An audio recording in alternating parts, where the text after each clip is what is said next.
Come as a guest and leave as a friend.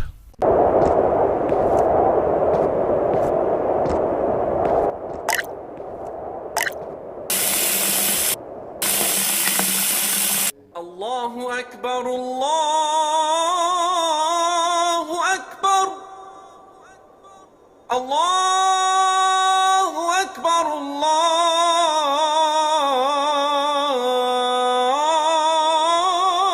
الله أكبر أشهد أن لا إله إلا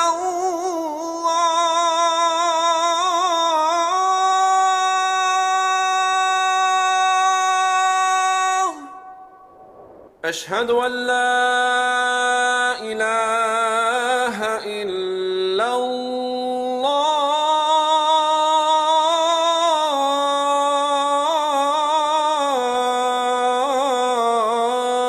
الله أشهد أن محمدًا رسول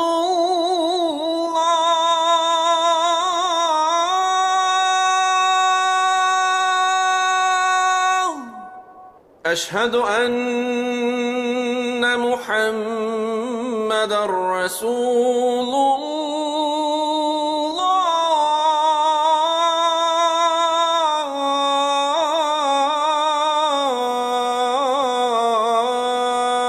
الله حي على الصلاة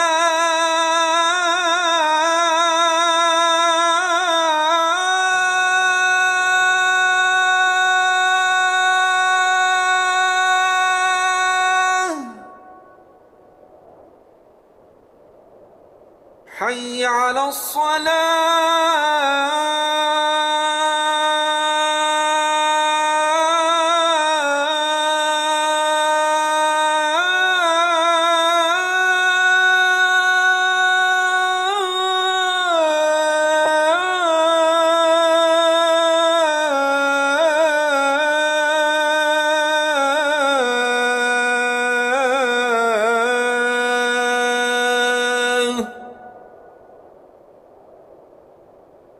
حي على الفلاح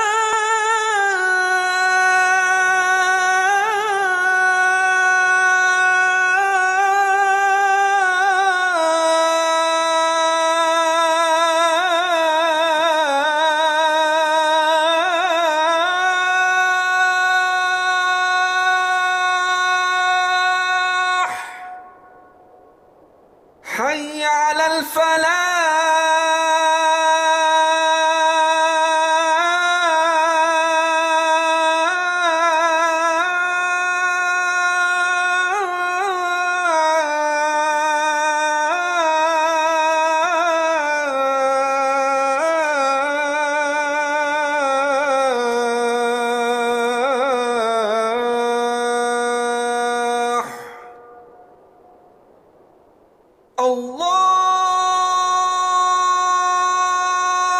الله أكبر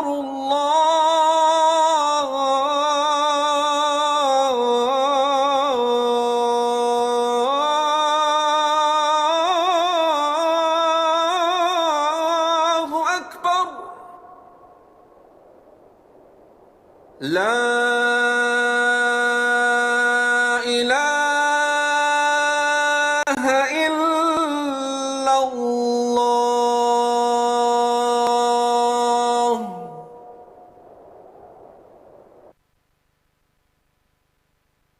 Dua after adhan. اللهم رب هذه الدعوة التامة والصلاة القائمة آت محمدا الوسيلة والفضيلة وبعثه مقاما محمودا الذي وعدته. O Allah, Lord of this perfect call and this prayer to be established, grant Muhammad al-Wasila a high and special place in Jannah and al-Fadila a rank above the rest of creation, and raise him to a praise platform which you have promised him. Adhan ngekutuswako Hotel Africana. Come as a guest and leave as a friend. Eno, yes, Salam TV. Don't miss out on being part of the ultimate game changer. Omomanyiwa Salam TV is expanding nationwide, bringing life-changing prizes to all Ugandans. Everyone can win, including cars, Haji and Umrah pilgrimages, land titles, hard cash, home furniture, TV sets, and many others. Partner with us in this noble cause and let's transform lives together. Don't miss out. Call or WhatsApp 0776 988 064 or 0702 988 064 for more information. Get ready to win from June 10th, 2025 to February 14th, 2026.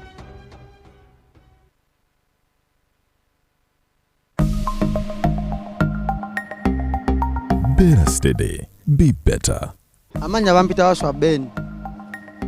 Kyenyiza okugamba ku bantu bebafera olina kumasimu nga tobudde muntu pin code yo bamugaba bamusindikidde emitwalo bajali 9 message nejja kusimya naye nga sente ku mobile money tezikola ki teziriiko kati ne bamugamba waliwo kodi gye bamugamba okunyiga nanyigamu kati sente we yanyigamu ku pin code ye bwati sente zali ku mobile money ne bazikola ki ne bazitwala beera steady tebakufera be better. In partnership with Uganda Communications Commission and NBS. Sad moments and more especially death are inevitable, but malaria deaths do not have to be one of them. Do not regret. The power to chase mosquitoes lies in your hands. Mosquitoes lead to death. One bite could cost you everything. All you have worked for will be left behind. Your children will be left in the hands of no one. All property will not protect you. Sadly, your friends and family will move on. Protect yourself and your loved ones from mosquito bites. Sleep under a mosquito net every night. Clear bushes and stagnant water around your home and close all doors and windows by 6 p.m. The power lies with you.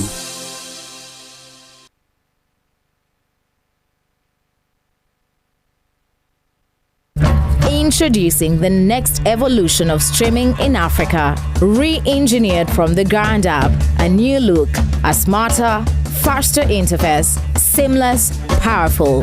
AfroMobile is now easily available across all your smart devices, smart TVs, smartphones, tablets, and more. From live TV and events to your favorite on-demand shows, AfroMobile delivers an ultra-smooth, uninterrupted streaming experience anytime, anywhere. Download and update your AfroMobile today. AfroMobile, authentic African stories.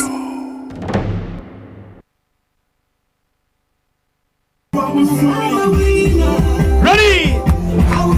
Be loose. Banyita Nyasamaza Jane.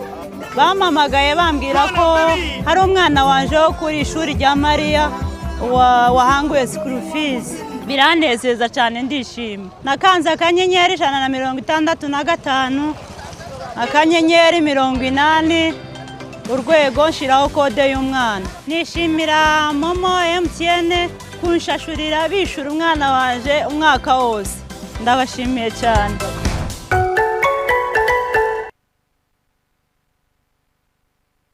...2026 is calling and your voters are watching, listening, scrolling and streaming.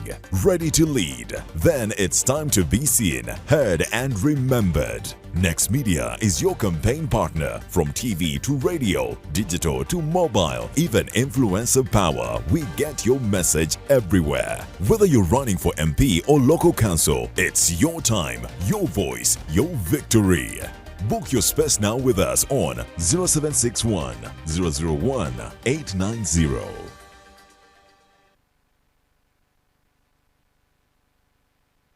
Jagenda Primary School ezemu kutegekera mega kulane competition 2025 2024 yalimanga abayizi okuva mu primary and secondary bebatunka era bavuganyiza mu bintu ebyenjawulo ebikwata ku dini y'obusiramu omuli okuwandika ebitontome ku bulamu bw'omubaka okusoma kulane y'ekitiibwa okusoma ebiwandiiko n'okwanukula ebibuuzo ebikwata ku dini y'obusiramu anti omuwanguzi wakwewangulira olugendo lw'e Makka ne Madiina ng'akola wumula n'aba Makka Madiina omuzadde mu ggwanga alindirira mpaka za kamalirizo ng'ennaku z'omwezi 2 omwezi ogw'omwenda 2025 olwo nga 21 omwezi ogw'omwenda 2025 twongere okutegeera ebyafaayo by'obusiraamu byonna ku mukolo mawuuno gano abawanguzi bwe bakwasibwa ebirabo byabwe anti mega Quran competition okumanya ebisingawo kuba ku 0772 40 42 ne 0704 03 87 06 biwagiddwa Jagenda Primary School ne Makka Madina Ajjande Umura Mega Quran competition 2025 ku Jagenda Primary School. Eno ye Salam TV.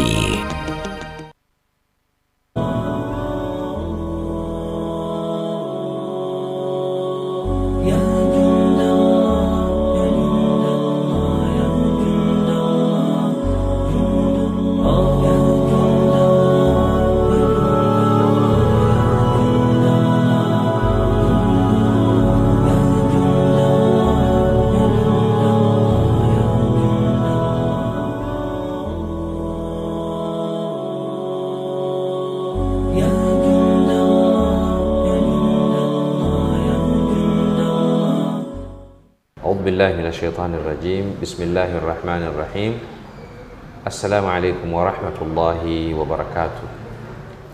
وعليكم السلام ورحمة الله وبركاته. tubaniriza nnyo ku lutimbo lw'emirembe Salam TV, mwebale nnyo kubeerayo, mwebale byonna bye mukoze era mwebale kwekumirira ku lutimbo lw'emirembe era twongera okubajjukiza atannaba kwewandiisa nga wandyagadde okwetaba ye nga lwaki toyagala nga weyagala okwetaba mu programu ya omumanyi wa salaamu tukujjukiza tuweetabeemu ebirabo tebikuyitako tetutandika n'ogamba nti ate tebaŋŋamba so weetabe omumanyi wa salaamu wewandiise details zijja zitambula mujja kuziraba enamba z'essimu kweziri bazituteerako awo ojja kuziraba era omanye nti wano weneetaaga okwewandiisa ojje osobola okujja wano ku Kira Road ku office za Salam TV ku studio zaffe ne weewandiisa osobola okwetaba mu mpaka ezo ebirabo nfofoolo tuyina emmotoka tuyina hijja tuyina piki tuyina amataka tuyina amayumba ebyo byonna nga bisasulwa knowledge kumanya nti omuntu ayina kyamanyi teyenkanankana n'atamanyi so twagala ku appreciatinga knowledge mujje mwetabe mu mumanyi wa salaamu. Mpozi ekirala twatandise campaign ya Road to Makkah. Road to Makkah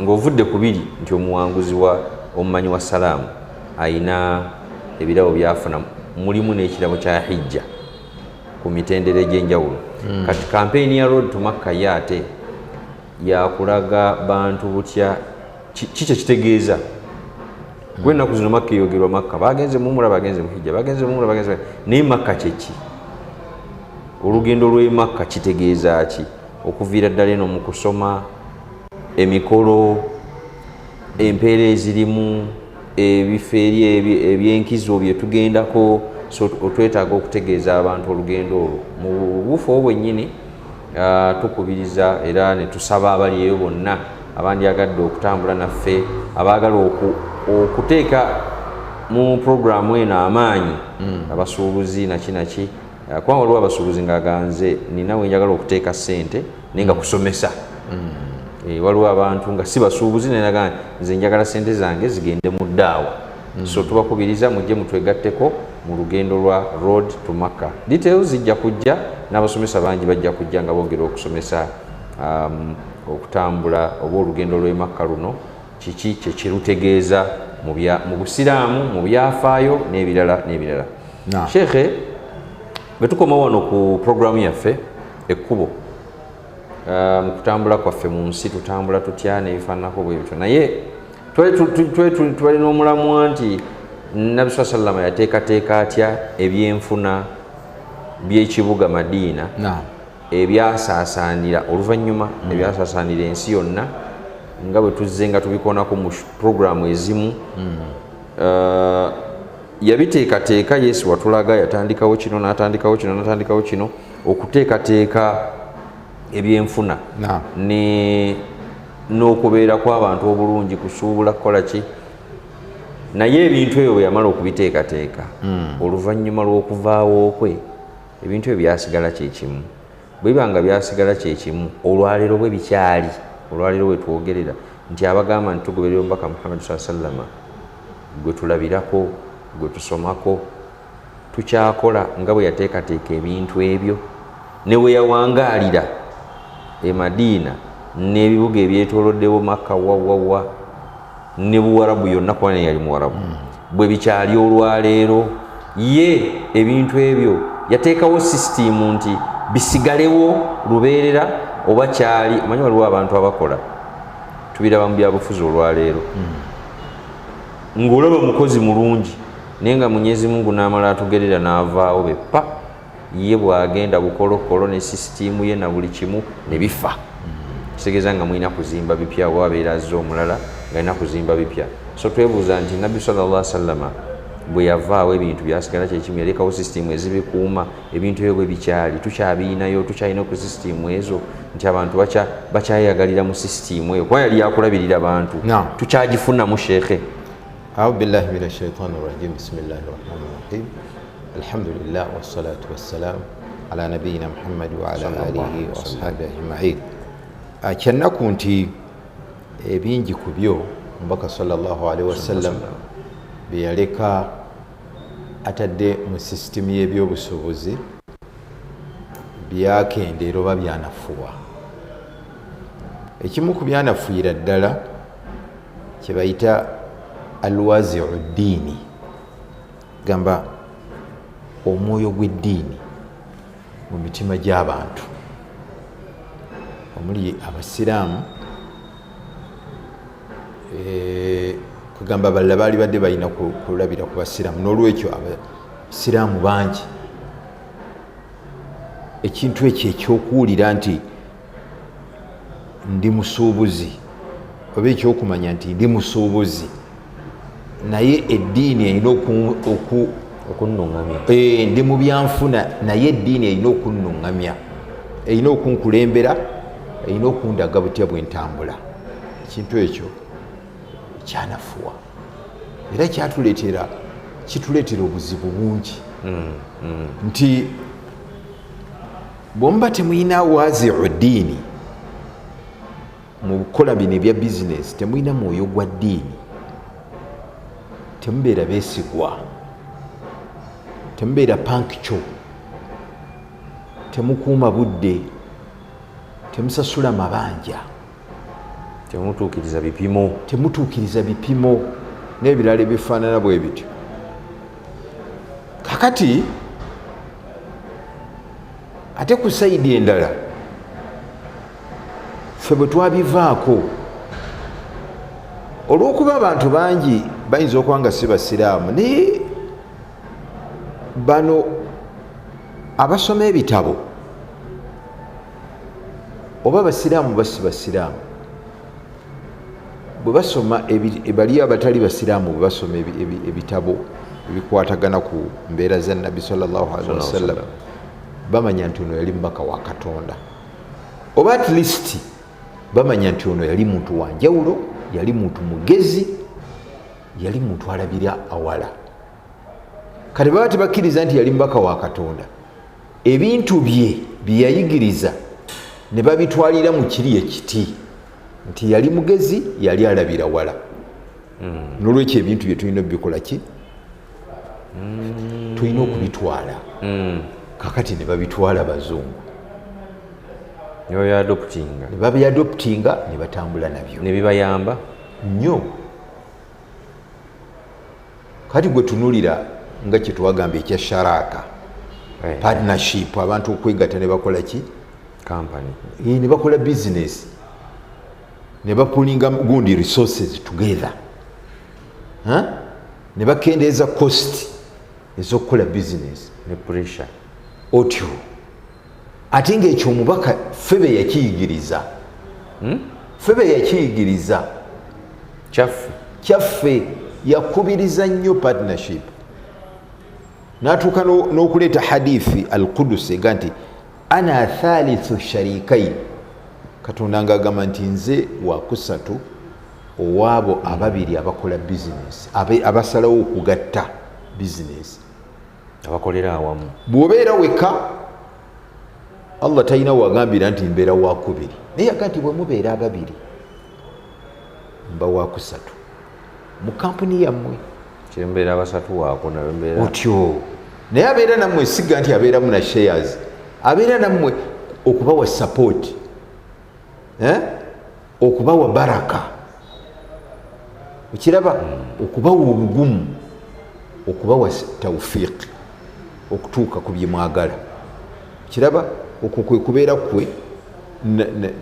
kubeera kwe nammwe mu kampuni yammwe kiraba kubanga akimanya abantu tebasobola kukola ki tebasobola kukulaakulana nga tebakolera wamu waliwo ebintu investments oba ki businesses nga nene zeetaaga billions okugikola nga nze naawe buli omu ku ffe tasobola kukola bizinesi eyo kino kyetaaga nga mwegasse otherwise bwomutegatta musigala mu buntu butonotono temuseetuka obuli laikira okugwa singa naawe oba ofudde oba onafuye kati kiri ekintu ekirimu gundi kivulaba abo abazungu babijja ku mubaka sallallahu alaihi wasallam babisa mu nkola tebatya kugaziya bizinesi baga nti katutunda emigabo oba mugula emigabo oba muli mutwalo mulamba nga mufuuka paati ku kampuni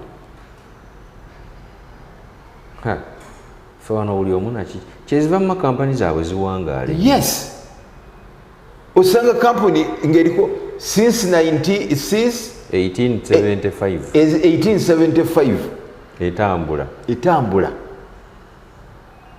okiraba kakati ebintu ebyo nti bwemubulwamu wazi oddiini mwoyo guno ogw'eddiini mufuukana babulabe n'eri mmwe mwennyini.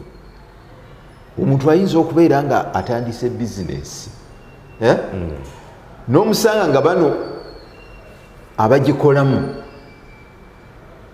nga bafuuyirira kanwe abeere nga taliiwo, si abeere nga taliiwo babbe oba bakole bye baagala, nga buli lwabeerawo bintu ate bikyankalana bukyankalanya. Abo bangi ninga nanyini bizinesi bangi ne mu masomero nabiki bangi kati kitegeeza nga lwabataliwo omwana wattu ebintu ate lwe bitambula obulungi bwabeerawo nebyesiba nebitabuka okiraba kati nga ye Allah ye kyeyamuwa sente naye tasobola kuddukanya bizinesi, tasobola kuddukanya bizinesi. Waliwo abantu ng'amanyi okukola sente naye ng'oluvannyuma lw'okuzikola tamanyi kuzinvestinga. Waliwo eyaŋŋamba nti obukodyo bw'okukola sente bulala otyo n'obukodyo bw'okukuuma sente bulala. Kyova olaba abakozi bangi abagagga batono otyo. Kaakati buli muntu alina okumanya obunafu bwe. Ekimu ku bitutawaanya omuntu bw'afuna sente n'atandika bizinesi alowooza nti bano bakozesayo abasinga amagezi kubanga yina nyini sente, which is not correct, si kituufu. Kati ensi Allah subhanahu wa ta'ala yagitonda bw'atyo ffenna tusobole kwegamba okubeera nga buli omu yeeguya munne ensi esobole okutambula. Waliwo oli yanyumiza engineer byaga nti azimbye ebizimbe by'abantu abagagga ne baagala n'okumuwa amagezi ku bintu bye batamanyi olw'okuba bye balina sente, naye ba ending up nga ki boonoonye, banding up nga boonoonye. Kyova olaba omuntu azimba ekizimbe n'atafuna magezi g'abakugu kubanga balaba mu ofiisi butono biki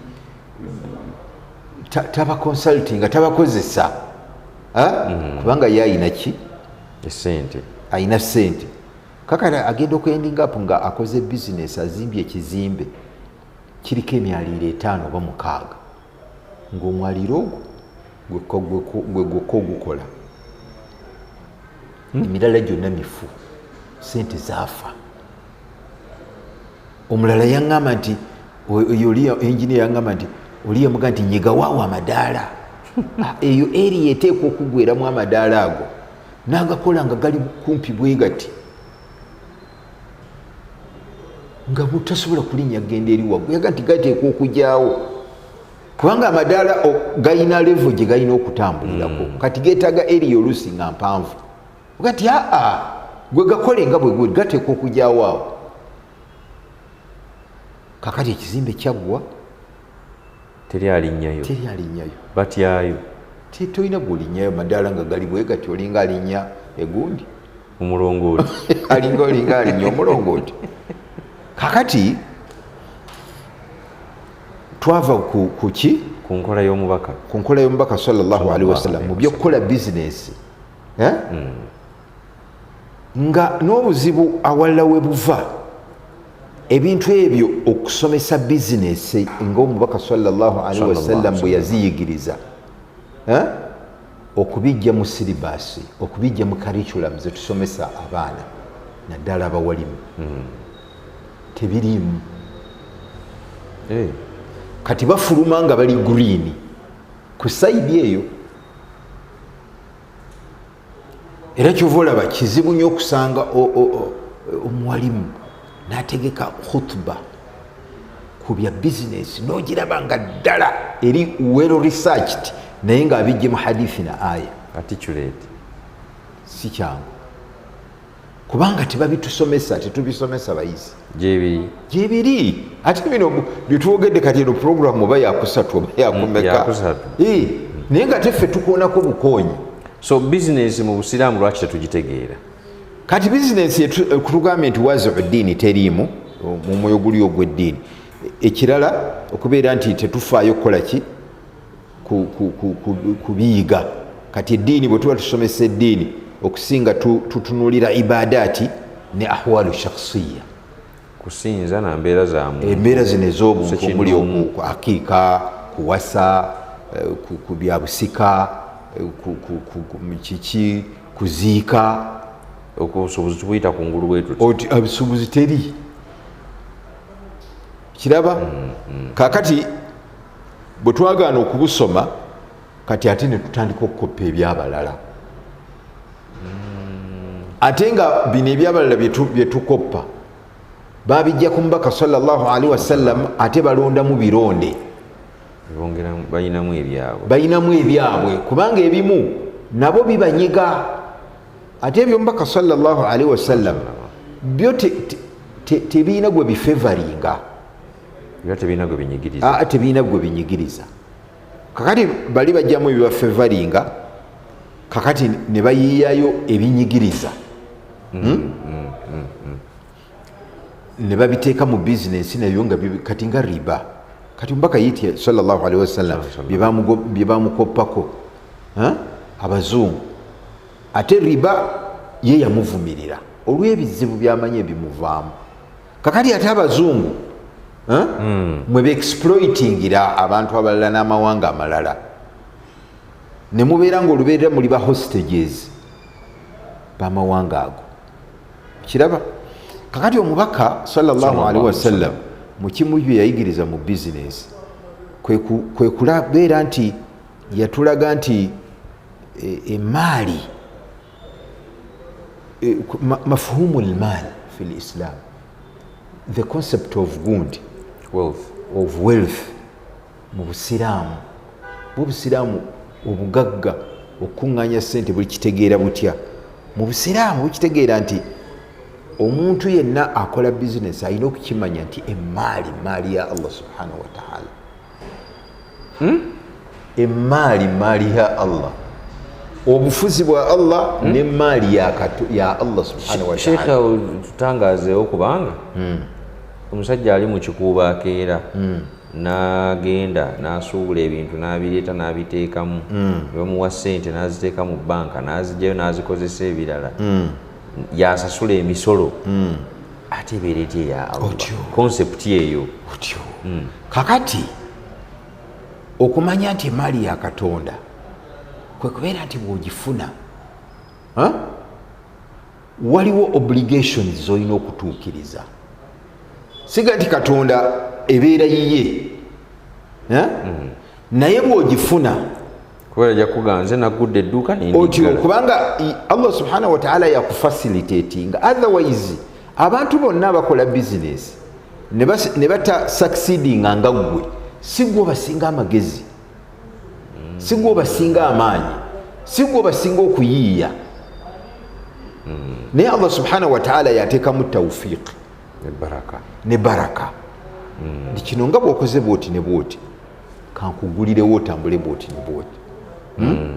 Kakati bw'omanya nti emaali ya Allah yagikontrolinga, yatugaidinga, yakola ki, olina okumanya nti bwe njifuna waliwo bye nnyina okukola kubanga yabindagira nti nnyina obikola bwe mba nga nfunye ssente. Okiraba waliwo omuntu omu yanneewuunyisa nnyo. Twali twogera naye alina ssente, musajja ddala ddala, naye namwebaza olw'ebintu bye yali akola, byakolera abantu, ajjanjaba bano, ayamba bano, aweerera abantu bali mu 100.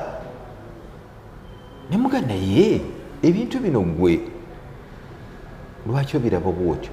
Nagati goloza Mungu tandaba, naga Mungu tayinza kuwa sente za district number nga bwozigabanya mu bantu emitwalo 2 bonna at least basituka ne babeera nga obulamu bukyuse. Naziwa gwe wekka noga nti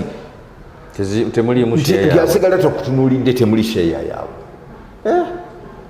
Naga wali abantu abalowooza bwe bati. Kakati eyo concept yaki ekyewuunyisa ate zeeyongera bweyongezi otyo. Kati eyo concept y'emaali mu Busiraamu, era singa ffenna tugitegeera bwe tutyo twali badde nga ba Abubakari, twali badde nga ba Umaru, twali badde nga ba Abdurrahman ibn Auf, kubanga ekyo twakola ki ekyo mbaka sallallahu alaihi wasallam kyeyatuyigiriza. Kyobula yaga nti ma naqasa maalu abdin min sadaqa, teri maali ya muddu ekendeera lwakugispendinga mu makubo malungi, oba okusaddaaka oba okuyamba abalala, ayavudde lwakusaddaaka otyo. Naye ebigambo ebyo bw'oba obitunuulidde omubaka sallallahu alaihi wasallam buli kigambo kyakozesa aba ayina kyagenderera. Lwaki yagaa nti ma naqasa maalu insanin, naga ti ma naqasa maalu abdin, kubanga omuddu aba ne mukama we. Kati omuddu ono emaali ye gwetakendeerako eba erimu Katonda. Abamanyi nti nze ndi muddu naye waliyo ki? Waliyo mukama wange. Kakati ekigifuula emaali ya Allah otyo kyekifuula emaali ya Allah, naye si kubeera nti bwoba ogifunye n'otwala ku akawunti y'omu banka nti bwoba oyagala okugjayo muyina kusayininga na Katonda la esigala yiyo. Naye bw'omanya nti ya Allah subhanahu wa ta'ala okola ebyo byayagala. Kyova olaba ne mu hadithi yaga eri lan tazula qadama abdin yawma alqiyama, nti omuntu agenda kusesetula kigere kye yawma alqiyama okujjako ng'abuuzibwa ku bintu 4. Obuwangazi bwe yabumala atya, ilmu yagikozesa atya, naye bwe yatuuka ku maali yayogera ebintu 2, agifunye atya ate agisaasaanya atya. Kakati sheekhe nga tugenda okuwummulamu nsaba okkirize tuleke ekibuuzo kino mu ddiiro nga n'ekyo kirina okuddibwamu wadde buli muntu akyebuuza era n'akyeddamu. Nzijjawa nziteekawa, ekyo buli muntu gyali alina bw'alina okukyeddamu. Naye kyenjagala kyenandyagadde tutegeere, tulaba abantu nga balina ssente mu byenfuna bino Omubaka sallallahu alaihi wasallam alina bwe yatusomesa bwe tulina okweyisa.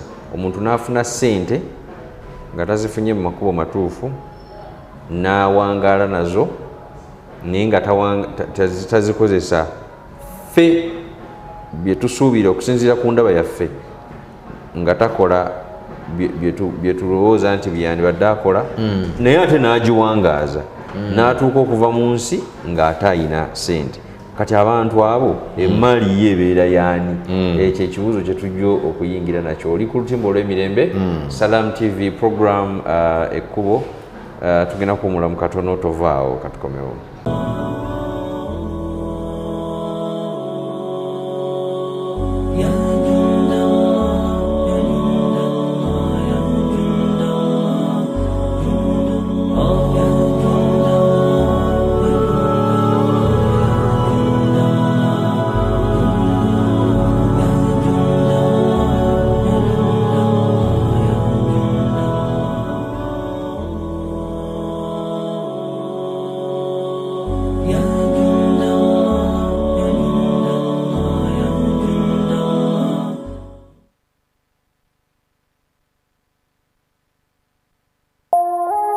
Eno ye Salam TV. It's time to break free with Azam TV.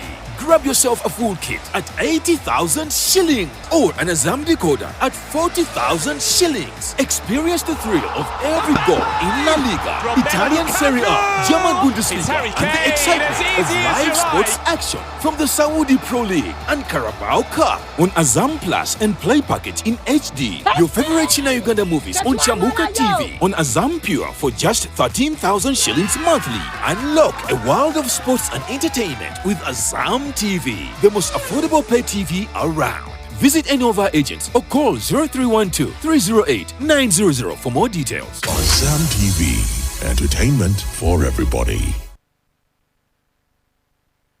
Big thing about the MTN Super. Wali yakapia musite wali yakapia. MTN kabo the Super mustairo mpia. Then you kabo the smartphone nebi akabibiona. MTN kabo the Super mustairo mpia. Then you kabo the smartphone nebi akabibiona. Wefunire simu ya Kabode Super empya olwonyumirwe GB 16 ez'obwerere. Osobola okutandika ng'osasulako emitwalo 4.5 olw'endala ozisasula mpola mpola ng'ossaayo ssente ezitasukka siringi 10 buli lunaku. Ate osobola n'okusasula buli wiiki oba buli mwezi nga tuli wamu. Vibe zaffe teziremesebwa, enkola n'obukwakulizo bigobererwa. MTN erungamizibwa ekitongole kya Uganda Communications Commission. The state of the digital economy is back. This edition is bigger, bolder, and more practical than ever. On September 26th, Uganda's leading innovators, policymakers, and industry leaders will come together for one purpose: making the digital economy work for all. With conversations focused on human capital, policy, infrastructure, and cybersecurity, this is the platform where opportunities meet action and Uganda's digital future takes shape. Don't just watch the change, be part of it. Contact us for further details. The State of Digital Economy, powered by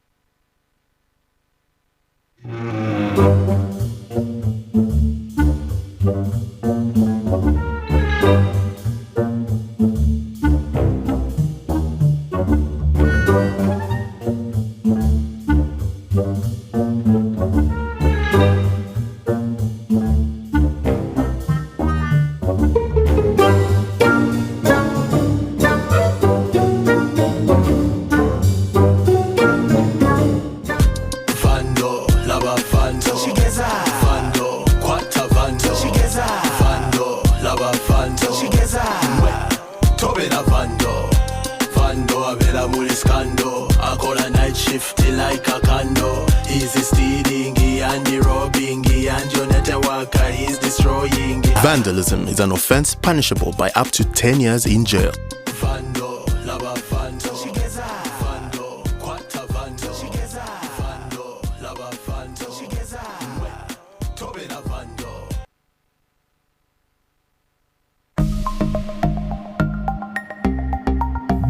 yesterday. Be better. Sometimes I've been affected by those who send me money, by those who tell me send money on this number. If you don't send, we are going to switch you off. Recently, there is a man who keeps calling me from West Nile. He keeps sending money on my number. And thereafter, he says, you send back my money. Yet when you are sending money, the name of the person you are sending it to, this guy, I hope he's watching. This is like the 4th time. I have sent my money on your number by accident. Please, can you send it back? He said, is this security? So you need to be very careful, follow the process, and then master them. Let them not be in a hurry, and then be extra careful. Better steady, be better. In partnership with Uganda Communications Commission and NBS.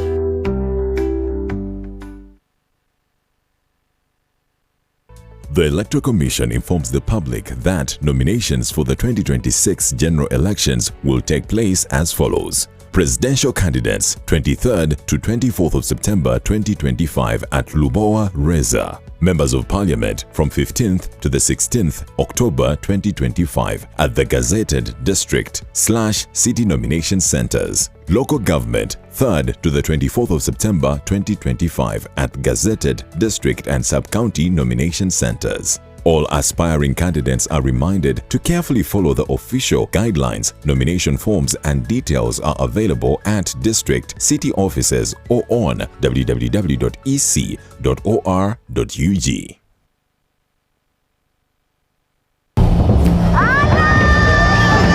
The biggest street party in East Africa is finally back! KCCA presents the Kampala City Festival 2025, 5th October. Come and join the diverse culture of Kampala. Food, art, music, and much, much more. Get ready to enjoy lots of entertainments from big and good artists from all over Uganda. The theme of the day will be culture, innovation, and sustainability. On 5th October 2025, procession will start on Buganda Road near CPS, straight up to Kololo. Proudly sponsored by Eno ye Salam TV.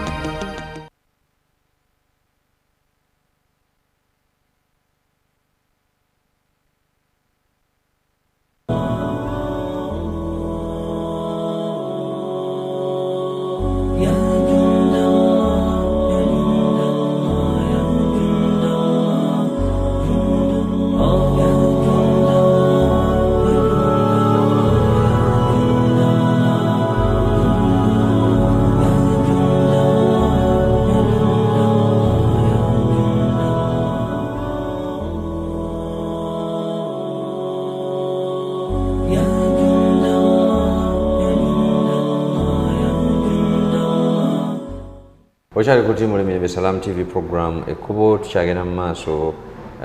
Tuli ku mulamwa enteekateeka y'omubaka ng'ateekateeka ebyenfuna ng'atuuse mu kibuga Madiina. Mu maaso awo Sheikhe era waliwo ekibuuzo kye tujja okubuuza nti bino engeri Nabbi sallallahu alayhi wa sallam gye yali Omuwarabu ng'ate awangaalira eri e Madiina, ffe eno bitukwatako.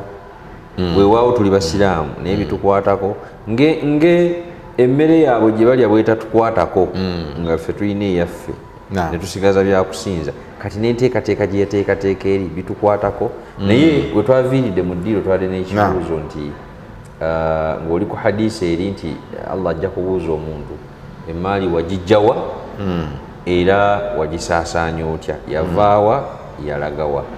Naye waliwo n'ekibuuzo nti omuntu alina emmaali ni katonda tamuyinamu mu programu ze naye maali n'agiwangaaza ayinza n'okuba nga n'amakubo mwe yagijja tegaali matuufu n'agiwangaaza n'atuuka okufa nga tayavuwaddeeko kati omuntu oyo yeye emaali ye ebeera yaani era ekyali ya katonda kakati emaali esigala ekyali ya katonda otyo naye kwega nti Allah subhanahu wa ta'ala bwe yatutonda n'atussa kuno ku nsi yassaako abakkiriza katugambe n'abatali bakkiriza naye nga bonna balina okuwangalira mu nsi eno kakati waliwo principles ze yassaawo kati omuntu yenna azigoberera obulungi agaggawala principles ez'obulamu otyo zituyita sunan kakati gwe omusiraamu kyoyawukanamu nti kyonna kyokola okola sente zizo biki naye mu kuzikola osobola okufunamu empeera ezigenda okugasa eri Allah subhanahu wa ta'ala mu kuzisaasaanya osobola okufunamu empeera ezigenda okugasa eri Allah subhanahu wa ta'ala ono bwagoberera principles ezo sente azifuna naye ye mu kuzifuna wano ne mu kuzisaasaanya empeera eri gyagenda okufuna eba teriiwo okugjako so ono akkiriza afune ku nsi n'oluvannyuma lw'okuva ku nsi afune empeera yagisangeyo nabawo n'afuna kubanga aba akoze ebintu nga katonda bw'abyagala ono atali mukkiriza asobola okukola ebintu si nga katonda bw'abyagala naye nga agoberedde amakubo katonda ge yassaawo kakati for example singa omusajja si mukkiriza si musiraamu akeera ku makya ssaawa 12 n'agenda ku mulimu gwe kakati gwe omukkiriza n'otuuka ssaawa 4 naye abantu beetaaga okugula ebintu kakati gwe ogenda okujja nga omusajja yakoze edda ssente kubanga ye atambulidde ku sunani nti omuntu akeera mu bizinesi bano abakeeze ne bamanya nti gundi ssaawa 12 abaguddewo therefore bwenkeera nenva ewange neŋŋenda nenva ebusunju nja kusanga edduuka eriri ku ssaawa 1.5 aligudde ngule ebintu nkomewo nga nejjaamu tannaba kuba mungi ssaawa 3 nange mbeere nga ntuuse ebusunju nkomyewo nvudde e Kampala owulidde kakati abo baba bakasitoma baani baba boone yakedde kakati gwoba wasadde subuhi noleta nadhikali na biki nojja essaawa 4 ono sente zafunye mu bano batojja zifuna bwabeera w'amazima abantu basobola omusaplayinga ebintu ku mabanja nga tataddemu naki okiraba n'abasasula mu budde olutunze bwati ayina ebizibu ayina ebyetaago naye gundi bweti agani naye sente za gundi tajja kunyongera bintu birala singa nkola ki ŋŋaana sente zino okuzitwala mu budde ebyo n'abiyiga okiraba sente azifuna era n'aziwangaaza olidde gwe okubeera nti oli wala ilaha illallah ebyo baba tobituukiriza oleesa azikaali nyingi netokoze tebikwatagana oba otabisa ebintu ebiteetabika kyembadde ngenda okubuuza nti obugagga n'eddiini biina kakwate ki kakati gwe omusiraamu adhikaari zo zireete mu budde bwazo obudde obwa bizinesi genda okole ki genda okole mbaka sallallahu alaihi wasallam yaga nti burikat ummati fi bukuriha keera kubanga emikisa giri mu kukola ki giri mu keera ukiraba kati gwe bikole byonna na bino ebiri mu sunani obituukirize ate ogatteko biri ebyaki Allah subhanahu wa ta'ala byayagala nabyo bituukirize ate ekikyo kijja kusukka kati obugagga buyina akakwate ku bunaddiini oba buyina kakwate ku ddiini obugagga buyina waliwo omuntu nga munaddiini ng'ate mugagga ng'oyo gwogambye gwotwadde ekyokulabirawo yagaa nti katonda yampa sente leka nzikozese nyamba abantu oyo mugagga ate munaddiini naye waliwo omugagga nga talina ddiini kati obugagga buyina kakwate ku ddiini oba obugagga buyina kakwate ku bunaddiini kiyinza okuba nga kiri philosophical nnyo naye kwegamba nti obugagga buyina akakwate ku bunaddiini kubanga kasita buyingiramu elementi ya baraka baraka Allah subhanahu wa ta'ala omukisa agukuwa otuukiriza byakola ki byayagala naye nga bwe tugambye oli bwabituukiriza ne bwataba musiraamu kati nga bwe twagambye ebya sharaka partnership sajja bataddewo kampuni bataddemu transparency bagiddukanya nga teri ali ayita munne mabega teri alina pulaani yakulyaza amaanya toyinza kugamba nti bizinesi yabwe tejja kutambula kubanga si basiraamu okiraba so bizinesi terina akakwate ku bunaddiini wabula erina akakwate ku ddiini bwekibanga ekyo kyekitegeeza then kyekituufu kubanga nti bw'okola byokola ng'okonsidaringa nti bano bantu ba Katonda sijja kubalyaza amaanyi eyo ddiini naye oyinza okuba nga ate toli munnaddiini naye ng'ogamba abali bantu ba Katonda kubanga tubalabyeko nga eddiini tagiina naye nga yamugamba nti bya chachi bya muzikiti bya simanyi bantu ba Katonda aga mubawe waliwo ne gwe baŋŋamba ayina baasi ebiseera biri emabega ndoza yali ayina patina we nga musiraamu oli omusiraamu n'afa naye we babeereranga bali babiri oli omusiraamu yali ati yateeka mu kampuni yaabwe ng'atambuza abasheekhe abawalimu abagenda okusaaza mizikiti egyenjawulo naddala bwe babanga bagenda mu kitundu kyoli mwe yabeeranga nga baasi balinyira bwereere na biki bwe bityo kasita babeera nga bagenda kudaawo kakati omusajja oli bwe yafa omusiraamu ono naga nti ekintu ekyo nja kitwala mu maaso teyakijjaawo wadde siri musiraamu simanyi oba kati kikyaliwo bingi ebyo mbirabyeko waliwo gye twagenda olulala mu byaffe ebya Salaam Charity omusajja n'agamba nti yagamba abakozi be yalina factory agaba bitabo biki n'agamba abo bantu bakola mulimu gwa Katonda mubawe ebintu bagende bagabe teyatunuulira muli baddiini ki muli baddiini ki kati kyekiri omuntu bonnaddiini ddiini ono omuntu oyo amanyi nti emaali ya Katonda okiraba era kiri ekyokubeera nti si musiraamu naye bw'abeera ng'amanyi nti emaali ya Katonda ekyo kyo nakituukiriza ne Allah subhanahu wa ta'ala tasobola mulyaza amaanya kumuteera baraka mu maali ye kiraba baraka ezo azifuna kuno ku nsi ne yauma alqiyama azifuna naye tezimuyingiza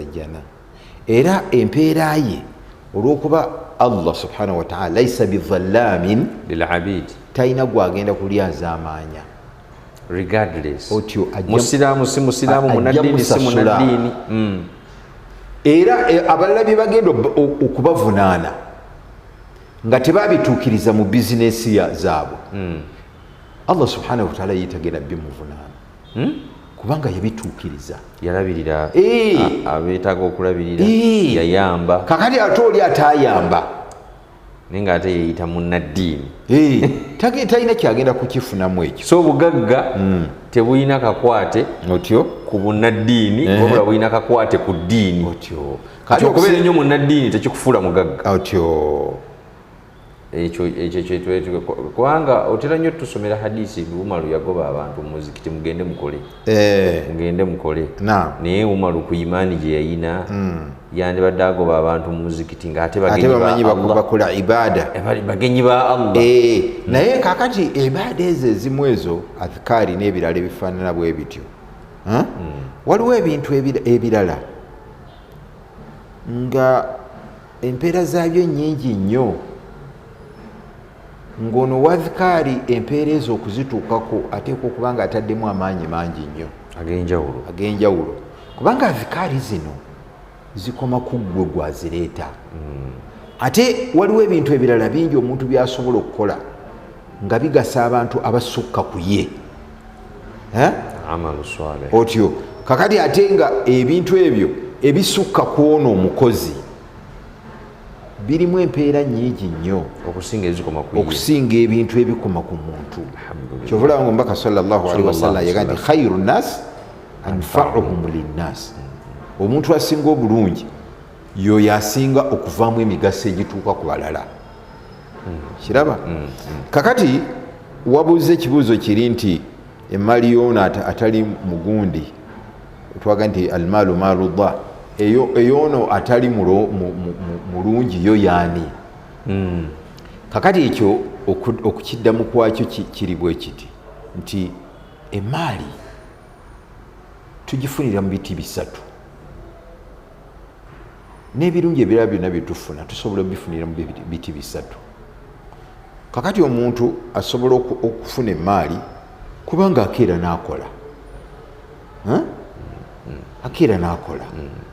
kati ye maali okufuna nga ogenze n'okola Katonda agikuwa oba akuleka n'ofuna olw'okusobola okutambuza obulamu bwo kibayita taskhir kakati ate ne wabaawo ekiti ekirala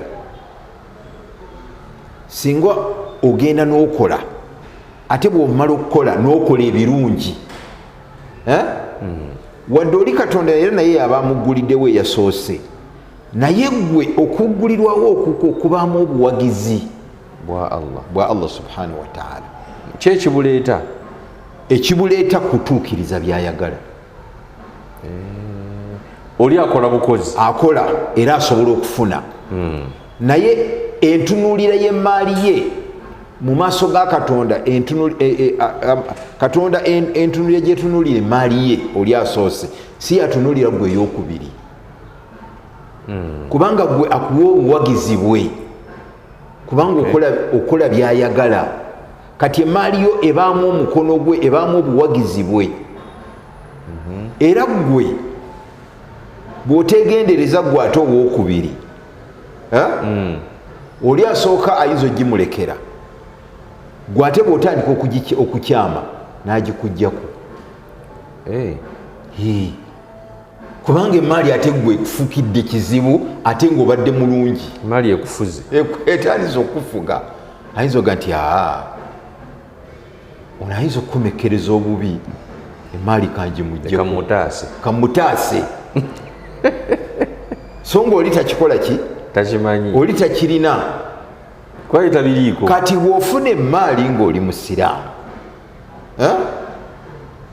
olina kukola Allah subhanahu wa ta'ala byayagala owulidde kubanga oli abanga gwogamba nti alya butaala kati gw'omaze okuyingira mu kintu Allah subhanahu wa ta'ala alaba nti oli muddu we asobola n'okubenefitinga mu kintu ekyo even ba'da al-maut ne bw'onaaba ofudde ate alaba okizanyiramu kakati waliwo wafuna sente taskhiran Allah olwokuwagala atambuza obulamu naturally waliwo afuna sente ta'yidan deliberately otyo nga mulimu obuwagizi bwa Allah ate waliwo ekiti ekyokusatu waliwo afuna sente istidrajan yongengeri dedire shekhi nga yakumutwaliza kakati tetusobola kuva mu mbeera eno ya bunkuseere nga tetuyambagana nga Kenya tekwatagana na Uganda tekolera wamu na Tanzania oba Southern Sudan oba Rwanda tetuyina gye tulaga tuli ku byaffe kubanga duplication teyina kyezimba musasanya resources zammwe okiraba kakati gana amawanga gana agaffe amaavu walisanze nga gavumenti 3 mu mawanga 3 nga balina university emu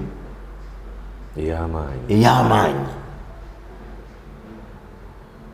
esobola okubeera ne branch mu buli nsi naye nga eyina board emu eyina ba planners bamu eyina baki bo auditors ababali bamu shekhe ebyoyogera hakakati kankuleetere ekyokulabirako ekyokumpi wano twategese kyani twagitegese bameka East Africa Kenya nani Uganda Tanzania abakyani nali mpulira report yaabwe baga nti yekyasinze okubeera successful okuva lwe batandika empaka ezo yekyasinze okubeera successful bagitegedde mawanga aga asatu kakati byebyo kakati ebyo byebyobusiraamu partnership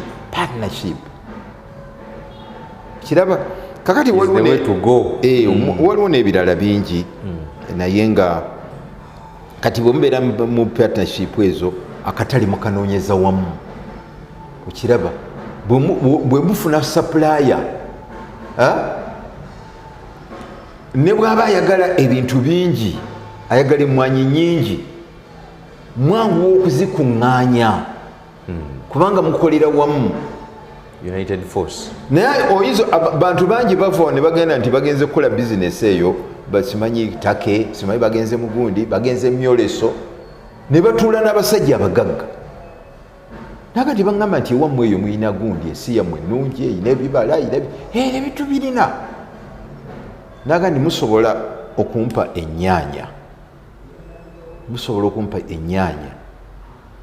tani 10 buli mwezi notuuka wano nga tosobola ajjawo napipira ayagala zikola yekka owulidde naye kakati bwewabeera nga ezo partnership weziri temusobola kulemererwa kati ekidirira nga akatale kabalemerera nga bakatwala ewalala kubanga mumubintu bya nasi wa mukange shekhe tetugendagenda ku economic forum olowooza eno shosize gendo gitwala kubanga nidhamu l-ikhtiswadi buntu wakiwulira nti nabbi yateekateeka atya ebyenfuna omulembe gwe ne tubanga kitunula paka mu ebyo kitegeeza bintu bingi nyo byetubuusiza amaaso era tuteekwa okweddamu naye shoyo budde buweddeyo naye nga shekhe tukwebaza alhamdulillah tuba tufunye omukisa omulundi omulala tujja kujja era mu sheze endala naye nga tutera okudda ne tukoona ku bintu ebifaananako bwe bityo naye nga tusuubira nti abali batambula naffe muyinamu kye muyizeemu muve katuleke tukome wano mwewandiise mumanyi road to Maka campaign ekyagenda mu maaso era mujje tukole mujje tusomese abantu. Assalamu alaikum warahmatullahi wabarakatuh. Wa alaikum assalam warahmatullahi wabarakatuh.